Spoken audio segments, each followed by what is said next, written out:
Hello दोस्तों, welcome back to my channel English no worries. क्या आपको इंग्लिश बोलने में डर लगता है? क्या ग्रामर के रूल्स कंफ्यूज करते हैं? डोंट वरी, आप सही जगह पे आए हैं। मैं आपकी दोस्त इंग्लिश को आपके लिए बिल्कुल सिंपल बनाने वाली हूँ और इस चैनल पे हम fun lessons, interesting stories and easy explanation से इंग्लिश को सीखेंगे। तो स्टार्ट करते हैं अपनी इस जर्नी को और शुरू करते हैं अपनी नई स्टोरी के साथ, जिसका टाइटल है द पावर ऑफ डिटर्मिनेशन, संकल्प की शक्ति। इन अ स्मॉल विलेज, एक छोटे से गांव में, there was a boy named Aryan. Aryan नाम का एक लड़का रहता था। तो इस सेंटेंस में हम देख सकते हैं कि हमने वॉज का यूज किया है जो कि पास्ट टेंस को बताता है, और साथ ही साथ हमने नेम्ड आर्यन का भी यूज किया है जो कि हमारा पास्ट पार्टिसिपल फ्रेज कहलाता है, क्योंकि इसमें हमने वर्ब के साथ ईडी का यूज किया है। जब भी हम वर्ब के साथ ईडी या ईएन का इस्तेमाल करते हैं तो वो हमारा पास्ट पार्टिसिपल फ्रेज कहलाता है। He was passionate about running, उसे दौड़ने का शौक था।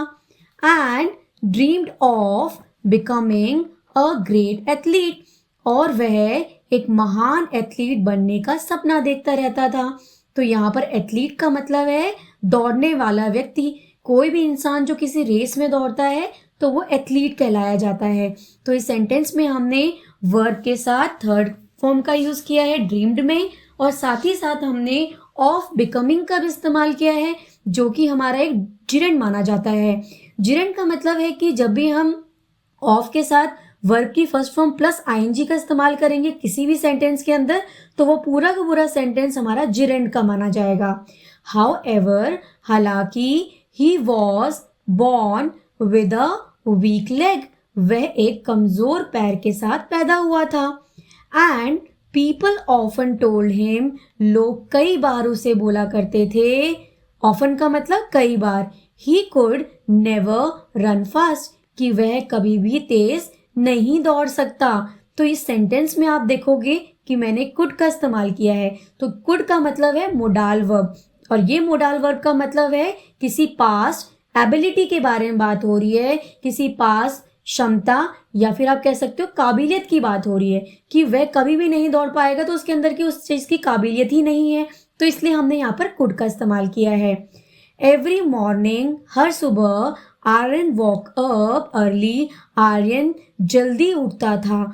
एंड प्रैक्टिस रनिंग, और दौड़ने का अभ्यास करता था।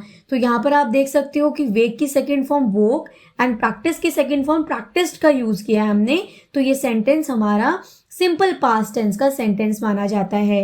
ही फेल मैनी टाइम्स, वह कई बार गिरता, और but he always got back up, पर हमेशा वह उठ जाता। जब भी वो गिरता तभी वो उठ जाता। तो इस तरीके से हमने इस सेंटेंस में मैनी टाइम्स का यूज किया है। तो मैनी टाइम्स जो है वो हमें एडवर्बियल फ्रेज के बारे में बताता है, जिसका मतलब होता है क्रिया विशेषण। हिज मदर एंकरेज्ड हिम, उसकी माँ उसे प्रेरित करती थी। तो यहाँ पर आप देख सकते हो कि हमने एंकरेज में ईडी लगाकर उसको एंकरेज बना दिया है, जो कि वर्ब की सेकंड और थर्ड फॉर्म है। दोनों फॉर्म जो है वो सेम लगाई जाती हैं, एंकरेज, एंकरेज्ड और एंकरेज्ड। सिंग कहते हुए, सन बेटे, नेवर गिव अप, कभी हार मत मानना। तो यहाँ पर नेवर गिव अप जो हमने सेंटेंस का इस्तेमाल किया है उसका मतलब है कि हमने यहाँ पर इम्पेरेटिव सेंटेंस उठाया है, जिसका मतलब होता है कि कभी भी हम जब किसी को कोई एडवाइस देते हैं या कोई सजेशन दे रहे हैं या किसी को कमांड कर रहे हैं या ऑर्डर कर रहे हैं, तो तब वो सेंटेंसेस हमारे कहलाते हैं इम्पेरेटिव सेंटेंसेस। तो ये सेंटेंस हमारे इम्पेरेटिव इसलिए है क्योंकि यहाँ पर हम एडवाइस दे रहे हैं आर्यन को कि तुम कभी हार मत मानना। Hard work page of, hard work always page of का मतलब है कि मेहनत का फल जरूर मिलता है। जब भी आप कोई मेहनत करते हो किसी चीज के लिए तो उसका फल आपको जरूर मिलता है। ये सेंटेंस हमारा सिंपल प्रेजेंट टेंस का सेंटेंस है, क्योंकि हमने यहाँ पर वर्ब के साथ एस का यूज किया है। तो जब भी हम वर्ब के साथ एस और ईएस का यूज करते हैं किसी सेंटेंस के अंदर तो वो हमारा सिंपल प्रेजेंट टेंस कहलाता है। वन डे, एक दिन, the village school announced a big race competition. एक दिन गांव के स्कूल ने एक बड़ी दौड़ प्रतियोगिता की घोषणा की। तो आप देख सकते हो कि सेंटेंस में हमने अनाउंस का यूज किया है। तो अनाउंस का मतलब होता है घोषणा करना, पर यहाँ पर हमने अनाउंस के साथ ईडी का इस्तेमाल किया है क्योंकि ये वर्ब की सेकंड और थर्ड फॉर्म है। और बिग रेस कंपटीशन का मतलब है बहुत बड़ी दौड़ प्रतियोगिता। तो ये सेंटेंस हमारा सिंपल पास्ट टेंस का सेंटेंस है। Aryan decided to participate. Aryan ने भाग लेने का निश्चय कर लिया, या आप कह सकते हो निर्णय ले लिया। तो यहाँ पर आप देखोगे कि डिसाइडेड में हमने ईडी का यूज किया है, जिससे कि ये सेकंड और थर्ड फॉर्म मानी जाती है डिसाइड की। People लाव्ड at him. लोगों ने उसका मजाक बनाया या मजाक उड़ाया कह सकते हैं, क्योंकि हमने यहाँ पर प्रेपोजिशन एट का भी यूज किया है और साथ ही साथ हमने वर्ब की सेकंड फॉर्म और थर्ड फॉर्म लाफ की इस्तेमाल की है। तो ये सेंटेंस हमारा इस तरीके से दिया गया है, people लाव्ड at him, that means लोगों ने उसका मजाक बनाया। But he remained firm. वह डटा रहा, लेकिन वो डटा रहा। क्यों डटा रहा? क्योंकि उसे पता था कि जो वो कर रहा है वो ठीक कर रहा है। तो इस तरीके से आप देख सकते हो कि यहाँ पर हमने रिमेन में ईडी का इस्तेमाल किया है, तो ये भी हमारी सेकेंड और थर्ड फॉर्म मानी जाती है रिमेन की। On the day of the race, race वाले दिन, जिस दिन रेस होनी थी उस दिन की बात हो रही है। तो उस दिन, दौड़ वाले दिन, Aryan stood at the starting line. Aryan शुरुआती रेखा पे खड़ा हो गया। जो शुरुआती रेखा होती है जहां से किसी तरह की रेस स्टार्ट होती है, वो वहां पर जाके खड़ा हो गया। तो यहाँ पर देखो कि स्टैंड की जो सेकंड फॉर्म स्टूड होती है वो हमने इस्तेमाल करी है। His heart filled with courage. उसका हृदय, उसका दिल जो था हिम्मत से भरा हुआ था। पूरी तरीके से हिम्मत थी उसके अंदर। करेज का मतलब होता है हिम्मत।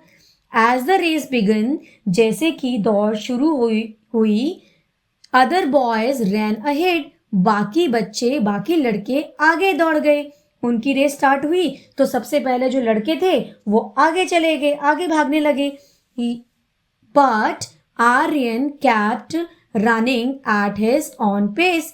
बट आर्यन अपनी खुद की गति से भागता रहा।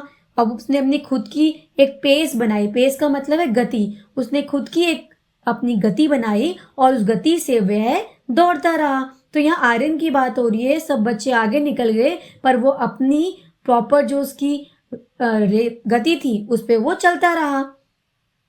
सडनली, अचानक, one of the fastest runners, उनमें से जो सबसे तेज दौड़ रहा था वह व्यक्ति, ट्रिप्ड एंड फेल, ठोकर खाकर गिर पड़ा। तो अचानक से क्या होता है कि एक व्यक्ति जो सबसे तेज दौड़ रहा था वो अचानक से क्या होता है, गिर पड़ा। साथ ही साथ क्या हुआ, Aryan stopped and helped him get up. Aryan ने देखा और रुककर मदद की। तो यहाँ पर आप देख सकते हो कि स्टॉप्ड में भी हमने वर्ब की सेकंड और थर्ड फॉर्म का इस्तेमाल किया, क्योंकि स्टॉप की सेकंड और थर्ड फॉर्म दोनों स्टॉप्ड होती है, और हेल्प की भी सेकंड फॉर्म और थर्ड फॉर्म हेल्प्ड होती है। तो ये सेंटेंस भी हमारा सिंपल पास्ट टेंस का सेंटेंस माना जाता है। डिस्पाइट लूजिंग टाइम, बिना समय बर्बाद किए, क्योंकि उसका समय बहुत बर्बाद हो चुका था, इससे उसका समय बर्बाद हो गया था। तो आर्यन कॉन्टिन्यूड रनिंग, आर्यन दौड़ता रहा विद ऑल हिज स्ट्रेंथ, अपनी पूरी ताकत के साथ। तो उसने अपनी पूरी ताकत लगा दी थी कि वह दौड़ता रहा और बिल्कुल भी नहीं रुका। टू एवरीवन सरप्राइज, सबको हैरानी हुई, सब हैरान हो गए इस बात से।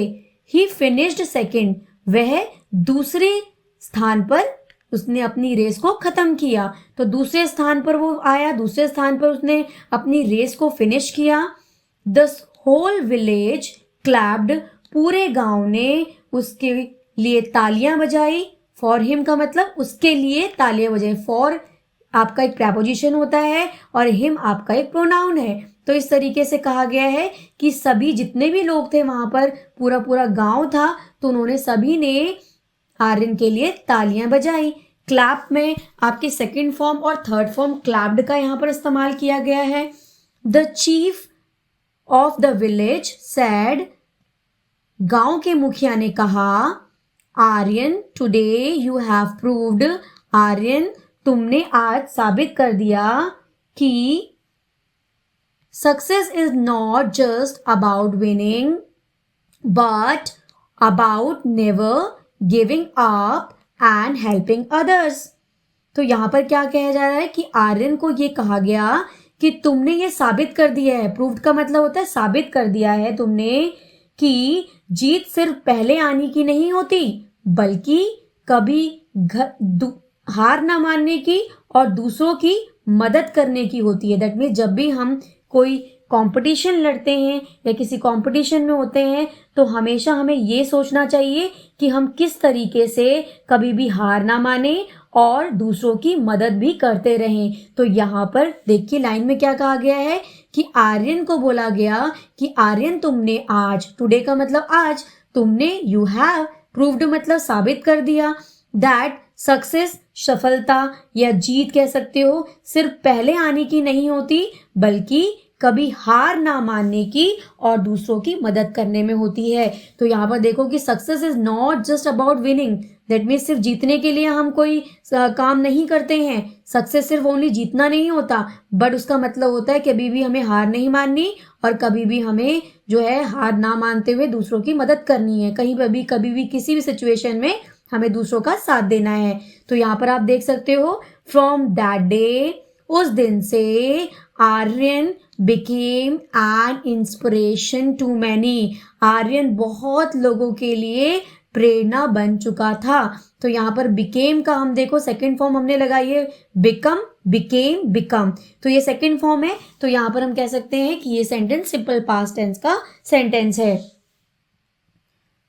His hard work and kindness, उसकी मेहनत और दयालुता, taught people true success comes from determination and a good heart। तो इस तरीके से हम कह सकते हैं कि उसकी मेहनत और दयालुता ने सभी को सिखाया कि सच्ची सफलता संकल्प, देखो आप कह सकते हो डिटर्मिनेशन संकल्प और अच्छे दिल से मिलती है। तो उसकी मेहनत ने और उसकी दयालुता ने, उसकी हार्डवर्क और उसकी काइंडनेस से ये बात सिखा दी थी कि जो आपकी सक्सेस है, सच्ची जीत है, वो आपको संकल्प और अच्छे दिल से मिलती है।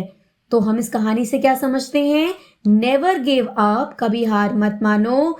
No matter how difficult the situation is, चाहे कितनी भी मुश्किल आए, कितनी भी बुरी सिचुएशन आपके सामने आए, the true winners are those, असली विजेता वही होते हैं, हु स्टे स्ट्रॉन्गर, जो अपने चीजों पे डटे रहते हैं, मजबूती से खड़े रहते हैं, वर्क हार्ड मेहनत करते हैं, and help others along the way, और अपने साथ साथ दूसरों की भी मदद करते हैं। तो इस तरीके से इस कहानी से हमें ये शिक्षा मिलती है कि हमें हार नहीं माननी, चाहे कितनी भी बुरी सिचुएशन हमारे सामने आ जाए, और हमें डटे रहना है, बिल्कुल अच्छी तरीके से मेहनत के साथ चलते रहना है और दूसरों की भी मदद करनी है। ये वीडियो अच्छी लगी हो तो लाइक, कमेंट और शेयर करना, and don't forget to press the bell icon and do subscribe the channel. तो जल्दी मिलते हैं नेक्स्ट वीडियो में, तब तक के लिए गुड बाय।